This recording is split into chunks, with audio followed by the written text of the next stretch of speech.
Konsep unik rumah Anies Baswedan jadi sorotan di gang sempit dan tak ada pagar. Sejak menjadi calon presiden, segala gerak-gerik Anies Baswedan menjadi sorotan publik termasuk netizen di media sosial. Kali ini para netizen menyoroti rumah Anies Baswedan yang berada di Jalan Lebak Bulus 2 Dalam, Cilandak, Jakarta Selatan. Sebagai capres dan juga mantan pejabat, rumah Anies Baswedan tergolong unik.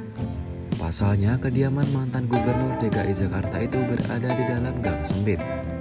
Netizen dengan akun @liasister di platform X membagikan potongan video rumah Anies Baswedan yang diambil dari Instagram @biasalah_anak_muda.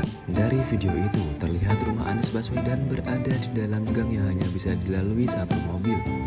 Uniknya lagi, tidak ada pagar yang mengelilingi rumah capres nomor urut 1 itu. Rumah Anies Baswedan terbuka begitu saja. Keren konsepnya rumah Pak Anies, gak ada pagar tinggi membaur dengan penduduk sekitar, tulis akun @liasister.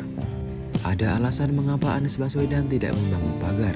Anies mengaku tidak takut rumahnya menjadi sasaran kejahatan. Menurut Anies, jika rumahnya berada di jalan besar maka harus dibangun pagar karena tidak tahu siapa orang yang lewat. Tapi di dalam kampung ini, begitu ini dibuka, lingkungan pun merasa dipercaya. You trust your community become your security, ujar Anies. Karena rumahnya terbuka tanpa pagar, orang-orang di sekitar bisa bermain di taman kecil yang berada di depan rumah Anies Baswedan. Keunikan rumah Anies Baswedan lainnya adalah mantan Menteri Pendidikan dan Kebudayaan ini menyediakan perpustakaan kecil di depan rumahnya. Perpustakaan itu berisi buku-buku yang bisa dibaca siapa saja yang lewat atau yang mau membacanya tanpa harus izin ke Anies.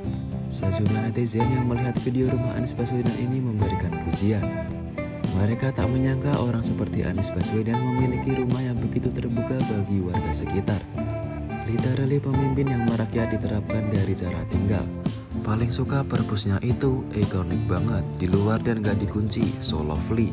Selain sumur resapan dan gak ada pagar tinggi, ujar seorang netizen. Banyak yang pada khawatir sama Abah karena rumahnya gak ada pagar. Orang baik yang ngejaga bukan cuma pagar, tapi orang sekitar juga ikut menjaga. Sudah menahun tinggal di sana dan Abah masih sehat sampai hari ini toh. Ini orang kenapa tiap hari bikin kagum ya, kata netizen yang lain.